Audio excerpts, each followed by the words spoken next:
सभी आप अच्छी हो गए। और आज हम एक नया सेशन लेके आए हैं। आज हम देखेंगे जो एफ ओ होता है ना, एफ ओ आई बी पी एस ये क्या होते हैं। इनकी जॉब लगती है ना, तो इसकी पोस्टिंग कहाँ होती है, किस फील्ड में होती है। तो हम आज सब कुछ देखेंगे इस वीडियो में कि ये ए एफ ओ क्या होता है, ए एफ ओ की फुल फॉर्म क्या होती है, आई बी पी एस की फुल फॉर्म क्या होती है। हम आज सब देखेंगे ये ए एफ ओ की जो सैलरी होती है उससे स्टार्टिंग कितनी होती है, क्या सिलेबस आता है इसके अंदर, सिलेबस आता है तो उसके अंदर क्या क्या टॉपिक्स आते हैं, आज हम सबको देखेंगे इस वीडियो में। तो लिखा है आपके सामने एग्रीकल्चर फील्ड ऑफिसर, क्या लिखा है, एग्रीकल्चर फील्ड ऑफिसर। तो चलो आगे देखते हैं अभी इसके बारे में। तो मैं बता दूं कि जो ए एफ ओ एग्ज़ाम होता है ना, उसमें सबसे पहले प्री होता है, उसके बाद मेंस होता है, उसके बाद इंटरव्यू होता है। यानी 3 चरण होते हैं ना, प्री, मेंस एंड इंटरव्यू होते हैं ए एफ ओ में। क्वालिफिकेशन की बात करें कि ये क्वालिफिकेशन क्या क्या चीज़ के लाना है, तो इसमें लिखा है कि you have a requirement for the agriculture field officer to have 4 year degree graduation.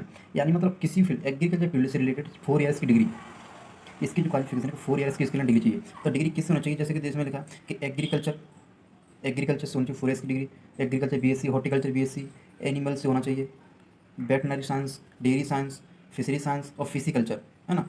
ये इनकी क्या क्वालिफिकेशन, जैसे एग्री मार्केटिंग कोऑपरेशन, सेरिकल्चर, आपने ये सब लोग जानते हैं आप सेरिकल्चर क्या होता है ना, cooperation banking, agro forestry, forestry, agriculture biotechnology, food science, agriculture business management और फूड टेक्नोलॉजी, डेयरी टेक्नोलॉजी और एग्रीकल्चर इंजीनियर। इतनी जो ये कोर्स है ना, ये 4 ईयर्स के हैं।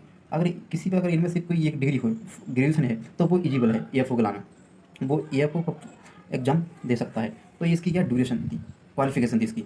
तो मैंने आपको बता दिया सब कुछ क्या क्या चाहिए इसके लाने, कि किसी इनमें से किसी भी स्ट्रीम से मतलब आपके पास ग्रेजुएशन है तो आप ए एफ ओ का एग्ज़ाम दे सकते हैं। इसकी जो जगह आती हैं, वैकेंसी आती है, टोटल 516 वैकेंसी आती हैं बनियारस में, 516 वैकेंसी आती हैं। अब इनके सब्जेक्ट के बारे में बात करें, प्री का सब्जेक्ट सबसे पहले देखा प्री, देखो प्री सबसे पहले प्री होता है, उसके बाद मेंस होता है, उसके बाद इंटरव्यू होता है ना। तो हम देखें प्री, प्री में क्या क्या आता है। तो प्री में आपको बताया जा रहा है 3 सब्जेक्ट हैं, जैसे आपका रीजनिंग है, इंग्लिश लैंग्वेज है और क्वान्टिटेटिव एप्टीट्यूड है। ये 3 सब्जेक्ट हमारे। तो रीजनिंग जो आती है वो 50 क्वेश्चन आते हैं, इंग्लिश के 50 क्वेश्चन आते हैं और क्वान्टिटेटिव एप्टीट्यूड के 50 क्वेश्चन आते हैं, 50 क्वेश्चन इसके आते हैं। अब रीजनिंग के जो 50 क्वेश्चन है वो 50 नंबर के आते हैं। अब इंग्लिश के जो 50 क्वेश्चन हैं, इंग्लिश के जो 50 क्वेश्चन हैं में 25 नंबर के आते हैं।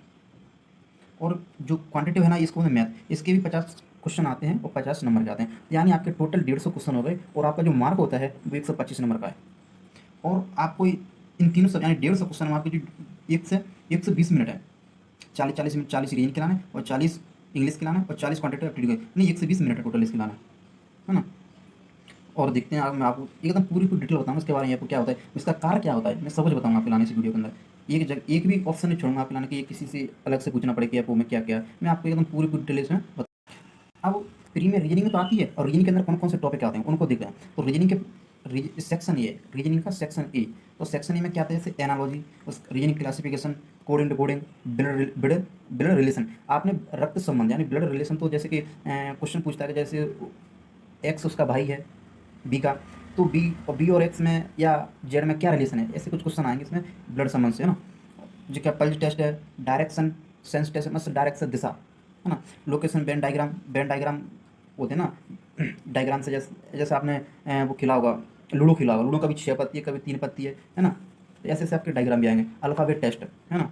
जो आपके रीजनिंग के अंदर आने वाले टॉपिक हैं जितने पूरे, नंबर बैंकिंग, टाइम स्क्वायर, है ना, और लॉजिकल स्क्वायर और वुड्स है, अर्थेटिकल रीजनिंग है।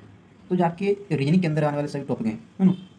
सिचुएशन रिएक्शन टेस्ट, और ये अपना सेक्शन बी, सेक्शन वो सेक्शन फर्स्ट था, ये सेक्शन सेकंड है। और सेक्शन सेकंड में क्या आता है रीजनिंग के अंदर, तो लॉजिक आता है ना, statement, agreement, statement, conclusion, driving conclusion, form faces, theme, है ना। ये आप सभी एकदम ध्यान से देखना इसके अंदर क्या क्या है ना, पूरा का पूरा बॉर्डर इमेज, है ना, फिगर मैट्रिक्स, पेपर फोल्डिंग, आपको पेपर को फोल्डिंग फिगर फिगर पढ़ा हो, जैसे कि फिगर में स्क्वायर आता है, रेक्टेंगल पूछ लिया उसने, कुछ ही पूछ सकता है इसमें कुल रेक्टेंगल कितने होता है, आपको फिगर देते हो ना कि उसमें पूछ लिया आपने इसमें कितने रेक्टेंगल है ना। तो रूल्स से डायरेक्शन है, क्यू एंड डाइस, डाइस होते हैं, मैंने आप बताया क्यू एंड डाइस, डाइस वही होते हैं जो अपने लूडो में खेलते हैं ना, वही डाइस होते हैं कि इसके विपरीत क्या है ना, वही होते हैं dice. Short situation, figure formation, analysis. अब हमारा आता है इंग्लिश का, इंग्लिश के भी 50 क्वेश्चन आते हैं जो 25 नंबर के होते हैं। अब इंग्लिश के अंदर क्या क्या आता है, तो जो लिखा है ना, होमोनाइमिस, है ना, साइनोनाइमस, एंटोनाइमस, पैसिव, कॉम्प्लेक्सन, रीडिंग, है ना। तो जो एक टॉपिक है जो आपके ईएफओ में पूछा जाएगा, ईएफओ में इससे से बाहर बिल्कुल नहीं जाएगा ईएफओ के अंदर, है ना। मैं आपको पूरा का पूरा बताता जा रहा हूँ, एक्टिव पैसिव वॉइस, है ना, सब कुछ आएगा ये। अब आता है क्वांटिटेटिव एप्टीट्यूड, ये मैथ है, इसके अंदर आता है मैथ।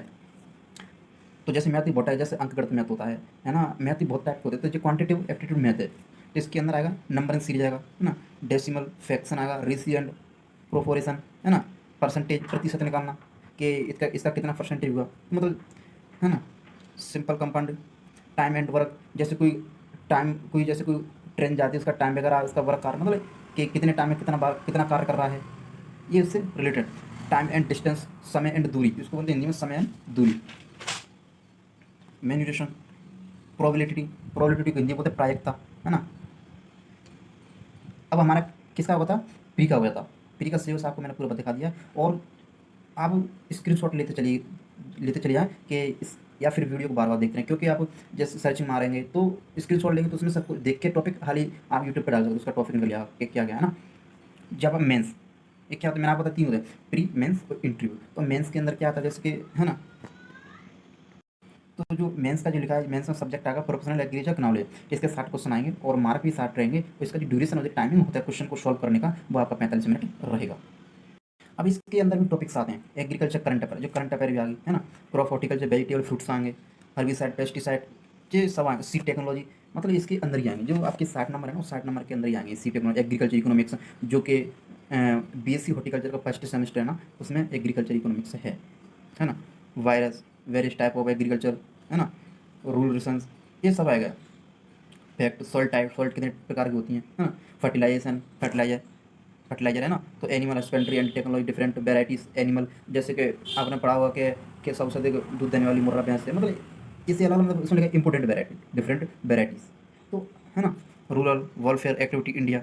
अब आता है जैसे कि इंटरव्यूज़ का, इंटरव्यू आते हैं जैसे कि इसमें लिखा फाइनली कैंडिडेट वो clear the main examinees are collected for the interview round where their overall personality, communication skill and subject knowledge are average. मतलब प्री और मेंस के बाद आपको इंटरव्यू के लिए बुलाया जाएगा, उसमें लिखिए जो फाइनल देखिए main examine are collected for the interview, मतलब आपको जो मेंस एग्जाम हो जाएगा तो आपके लिए बुलाया जाएगा।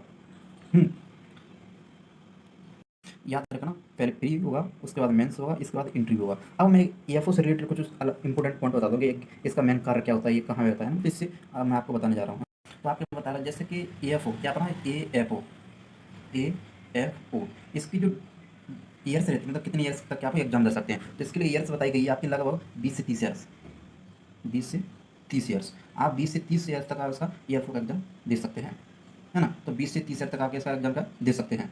और जैसे कि जो ग्रामीण बैंक होते हैं, जैसे हर तहसील में आपको एक ग्रामीण बैंक मिलेगी, जिसमें क्या होता है, किसान होता है, किसान के लिए क्या होता है, जैसे कि स्कीम आती है गवर्नमेंट के थ्रू, स्कीम आती है, तो उनके लिए किसानों के लिए बताया जाता है कि स्कीम आई है गवर्नमेंट के थ्रू। तो ये एएफओ का काम होता है बताना कि किसानों का कुछ सूचना आती है, कोई इंपोर्टेंट, कोई गवर्नमेंट के थ्रू आता है, किसानों के लिए कोई लाभ आता है, तो ये एएफओ का मेन कार्य होता है कि किसान तक उसका सूचना पहुंचाना, है ना। जैसे कोई किसान ने कोई एग्रीकल्चर से रिलेटेड कोई उपकरण खरीदा तो सब्सिडी मिलना। अब ये एफ का होता है, कोई अच्छी स्कीम आई कि कोई बिजनेस कर रहा है तो उसके लाने पैसा भी, तो उससे रिलेटेड मतलब बहुत एग्रीकल्चर रिलेटेड बहुत आते हैं, जो कि एफ का ही होता है मेन काम कि किसानों तक पहुँचाना, है ना। तो जैसे कि अब फॉर्म, जैसे कि ओबीसी, जैसे कि अपना ओबीसी वाले बताते हैं फॉर्म, ओबीसी और जनरल वाले, लगभग इनका जो फॉर्म बताया लगभग 600+ रुपये, मतलब 600 से प्लस, यानी 650, 700, 800, मतलब हर ईयर्स में बड़ी बढ़ाते हैं। जैसे एसटी, ओबीसी, है ना, इनकी जो फीस लगती है, जैसे फॉर्म फिल करने के लिए फीस लगती है, वो लगभग 150 रुपये के आसपास, 150 रुपये के आसपास उनकी फीस लगती है। तो ज़्यादा कुछ नहीं है ना, फीस वगैरह उसकी जो भी है ना। जो एस सी एस टी वाले होते हैं, जो एस सी और एस टी वाले होते हैं ना, उनके लिए छुट्टी मिलती है जो लगभग 5, जो एससी वाले होते हैं, एससी और जो एसटी वाले जो लोग होते हैं, उनके लिए 5 वर्ष की छूट मिलती है, 5 ईयर्स की छूट मिलती है। और जो ओबीसी वाले होते हैं उनके लिए 3 ईयर्स की छूट मिलती है, यानी 3 ईयर्स की छूट मिलती है उनके नाम पास। और जो IBPS होता है, जैसे IB और PS, मतलब यार ये एफ ही होता है, ये प्रकार, नो मानो एफ ही है ना। तो इसकी जो IBPS की जो फुल फॉर्म होती है वो क्या होती है, इंस्टीट्यूट, जिसमें आपको बता रहा हूँ इस पर, इसकी फुल फॉर्म को लिख के अभी बता रहा हूँ आपको थोड़ा सा। हाँ, तो जो IBPS की फॉर्म होती है, institute of banking personal selection, हाँ, पर्सनल सिलेक्शन। तो इसकी जो IBPS की क्या फुल फॉर्म, यानी IB ना, IB और P और S सिलेक्शन, तो इसकी क्या फुल फॉर्म होती है IBPS की, है ना। इसकी जो क्या है फुल फॉर्म आपके सामने मैंने लिख दी है। जो प्री में जो 150 क्वेश्चन आते हैं आपके 125 नंबर के, तो उसका जो उसमें से आपको नंबर कितना लाना है, आपको लगभग आपको 20+ नंबर लाना है उससे, ऑल इन 20+ नंबर। अब बहुत लोग सोच रहे हैं कि 20 नंबर तो हम वैसे ही जाएंगे, तुक्का हम जाएंगे। ये तुक्का मात्र नहीं है, वो बहुत कठिन पेपर आता है। हर किसी बच्चों के नहीं 20 नंबर लाना, क्योंकि EFO का इतना ही कट हो जाता है, बहुत कम कट हो जाता है ना, बहुत ही कम कट हो जाता है EFO का। और EFO एक बहुत अच्छी गवर्नमेंट जॉब है, सरकारी, है ना, अच्छी है। और आपके लिए जैसे आप किसी के लाने पैसा दे तो ब्याज पे दर पे, है ना, कोई आपके पास कोई बड़ा व्यक्ति आता है तो जैसे 80 लगभग है ना 80 पैसा रहता है लगभग, गवर्नमेंट जो मिलता है ना 80 पैसे ब्याज लेते हैं। तो जैसे आप किसी को प्राइवेट रूप से देना चाहते हो तो आप उन 100 पैसे की दर से दे सकते हैं। तो आपके लिए जो 20% जो बचा है ना, खुद के लाना बचा है, तो यानी इसमें पैसा ही बहुत अच्छा है। क्या है अपने पास इसमें अगर इसमें चाहो पैसा ही बहुत अच्छा है, काफ़ी पैसा है ना। EFO को बोलते हैं, नहीं बोलते कृषि क्षेत्र अधिकारी, क्या होता है,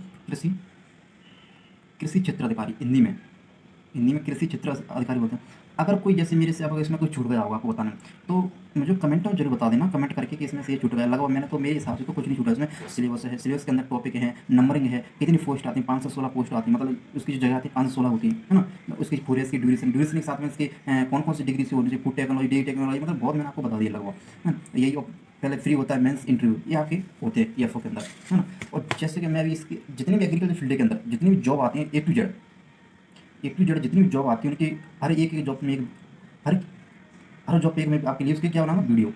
जितनी भी जॉब आती है एग्रीकल्चर हॉर्टिकल्चर BSc के फील्ड में, उनकी मैं हर एक वीडियो बनाऊंगा। इसके सब्जेक्टेड क्या है, उनकी ड्यूरेशन क्या है, उनकी अवधि क्या है, मतलब उनके लिए एज कितनी चाहिए, है ना। इससे तो जैसे मैंने EFO बताया 20 से 30 के बीच में, तो 20 से 30 के बीच में EFO की क्या है आपकी एज है, यस। मैं आपको और जैसे मेरा चैनल है रावत एग्रीकल्चर ज्ञान के नाम से, तो इसको क्या करना, सब्सक्राइब भी कर देना और उसको जो बेल आइकन है उसको क्लिक कर देना, क्योंकि जैसे मैं हर एक वीडियो बनाऊंगा तो पहले फर्स्ट में आपके पास ही जाएगी और दूसरे के पास में बाद में जाएगी। सबसे पहले जो वीडियो मेरी आएगी ना वो आपके पास में ही आएगी, है ना।